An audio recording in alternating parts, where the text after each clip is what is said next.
Welcome to the new drug approval episode of the ASCO University Weekly Podcast. My name is Christina Wiedl. I am the director of the Pediatric and Young Adult Stem Cell Transplant Program at Virginia Commonwealth University. Today we are going to discuss keytruda, which was approved in March 2017 by the FDA for treatment of relapsed and refractory classical Hodgkin's lymphoma in pediatric and adult patients.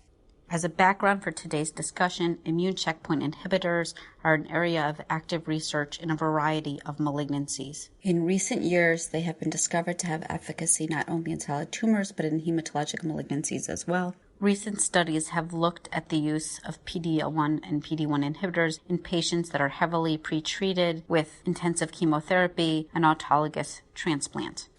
The approval of keytruda is based on a phase 2 study of its efficacy in the use of refractory and relapsed classical Hodgkin's lymphoma. On March 14, 2017, the FDA granted approval to keytruda for use in patients with classical Hodgkin's lymphoma that have relapsed after 3 or more prior lines of therapy.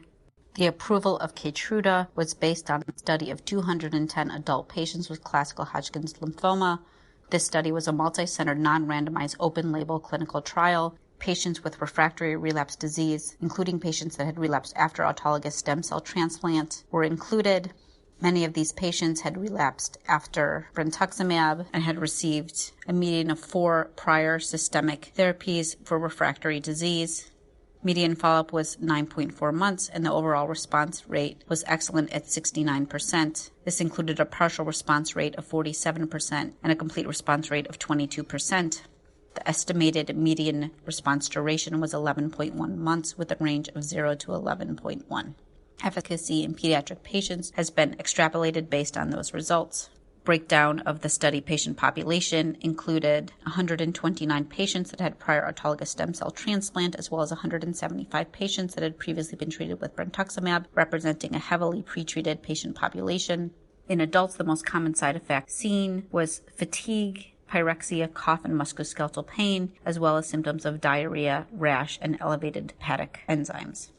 Less commonly, symptoms of dyspnea, arthralgia, nausea, pruritus, and hypothyroidism developed, as well as occasional symptoms of peripheral neuropathy or increased creatinine.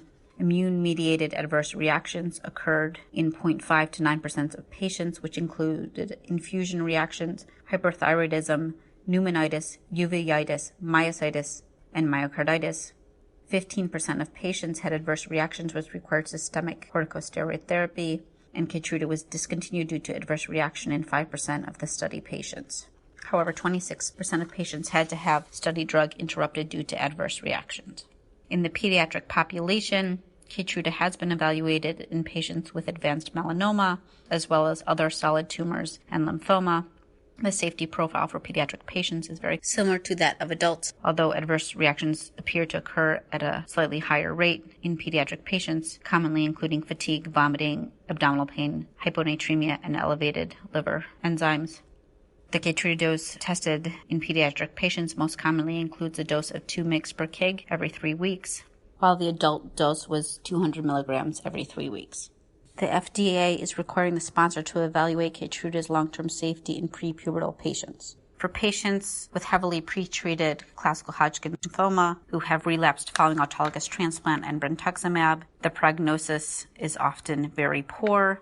Recently, there has been concern regarding the use of keytruda in patients who may subsequently undergo allogeneic stem cell transplants following reinduction chemotherapy with keytruda. There have been several instances of early severe acute graft versus host disease. Therefore, when using keytruda in the patient population that may be considering upcoming allogeneic transplant, it is important to discuss the risks and benefits of its use with your patient, and there must be very careful monitoring for hyperacute and acute severe graft versus host disease post-transplant. Thank you for listening to this week's episode of ASCO University Weekly Podcast. For more information on immune therapy and the treatment of hematologic malignancies, please visit the Comprehensive E-Learning Center at university.asco.org.